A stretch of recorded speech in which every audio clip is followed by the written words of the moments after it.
what a way to finish off the regular season.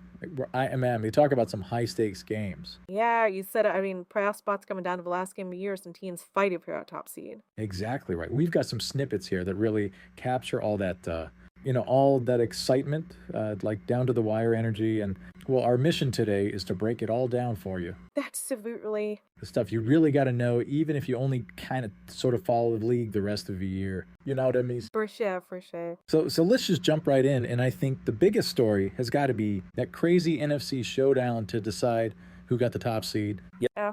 Oh man, that team that clinched it is like unstoppable. Yeah, I mean, you're talking about a team that now has home field advantage throughout the playoffs and a first round bye. Historic Wait a minute. teams with the bye week, they win almost 60% more playoff games. So that extra week of rest and prep, it didn't really make the difference. No getting in at home field advantage is no joke either. Those crowds can get wild, especially this time of year. Oh yeah, you add in the fact that the players are already well rested and they're playing in front of their home crowd that can give them a real psychological edge. Right. So, momentum is on their side, the crowd's on their side.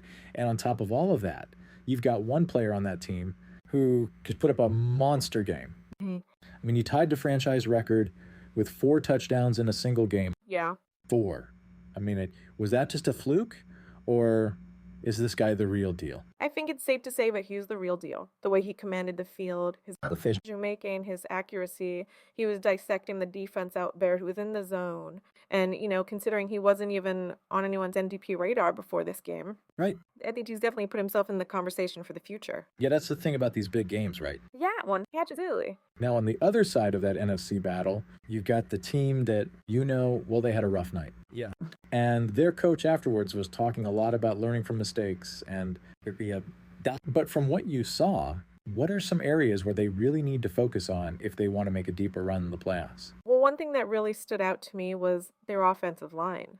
I mean, the quarterback was under constant pressure. Yeah, he was getting sacks left and right. Exactly. And that kind of pressure, it leads to bad throws, it leads to turnovers, and that's exactly what happened. And, in a game as tight as that one, those costly mistakes, it can be the difference between winning and losing. So are you saying it all comes down to the offensive line? Yeah, Yeah, I mean, I guess if they can give their quarterback more time to make those plays, that could be the key. well, it's definitely a crucial factor. Yeah, I mean, In any high pressure situation, whether it's sports or business or even just everyday life, if you're constantly under pressure, it's hard to perform at your best. oh, absolutely. I mean, you start to second guess yourself, you get flustered, and that's when those mistakes happen. Right. And so if they can solidify that protection, give their quarterback some breathing room, I think they'll be a much more formidable opponent. I hear ya. I hear ya.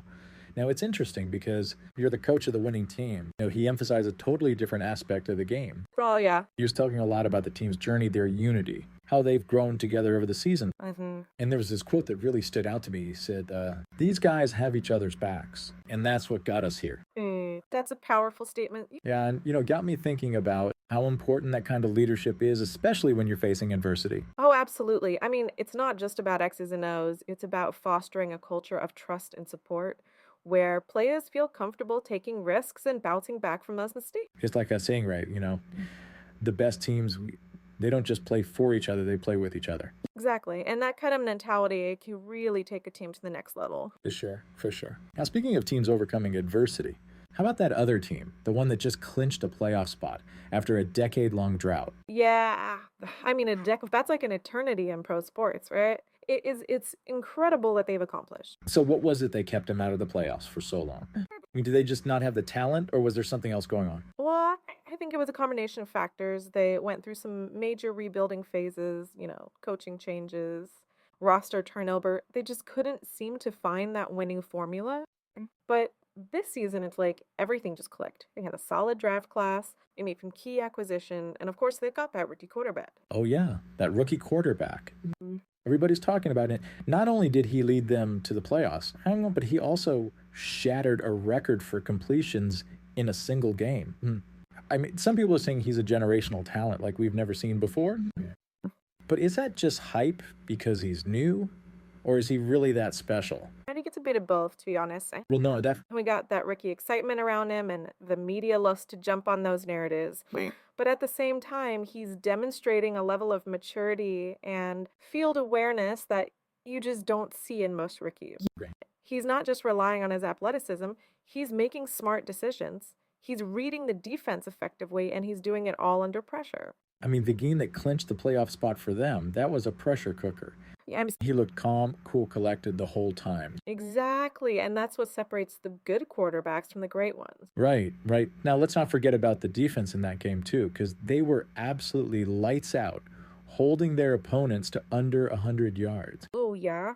That's insane. I mean, How often did you see that happen in the pros? not very often. I'll tell you that it's a testament to their discipline, their execution, their ability to just swarm to the ball. I mean, they were relentless. Yeah, and their opponents, they just looked completely shut down, like they couldn't get anything going. That's what happens when you face a defense like that. It's like running into a brick wall over and over again. It's amazing, right? How all these individual performances and team dynamics, they all come together to create these unforgettable. Absolutely. But you know, for some teams this week also marked the end of their season. And one team in particular, they're facing a lot of uncertainty going into the offseason.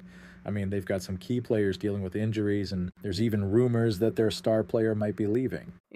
Askaf, I mean, injuries are just a part of the game, but they can really take a toll on a player, both physically and emotionally. Oh, for sure. And, when it comes to your player deciding whether to stay or go, it's not always about the money.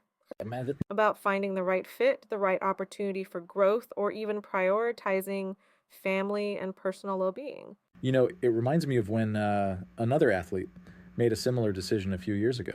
He left a winning team, a team that was contending for a championship, to pursue a different path. Yeah. And, it sparked a lot of debate about what defines a successful career both in sports and in life. Right. A star player who might be leaving, he said he's focusing on personal and professional growth. I mean, that could mean a lot of things. I could, yeah. What do you think it means for him? Well, I think it's clear that he's thinking about his legacy, how he wants to be remembered. And sometimes that means taking risks, stepping outside your comfort zone, and pursuing opportunities that align with your values. So maybe it's not just about winning championships. Maybe it's about something more. Maybe so. Well, as we wrap up here, we've seen it all this week, haven't we? Triumph, heartbreak, incredible individual performances, and the undeniable power of teamwork. Yeah. It's been a roller coaster ride, and, as they say, that's the beauty of the game. That's the beauty of the end. And so I gotta ask you, what moments resonated with you the most this past week? That's a tough one. I know, right?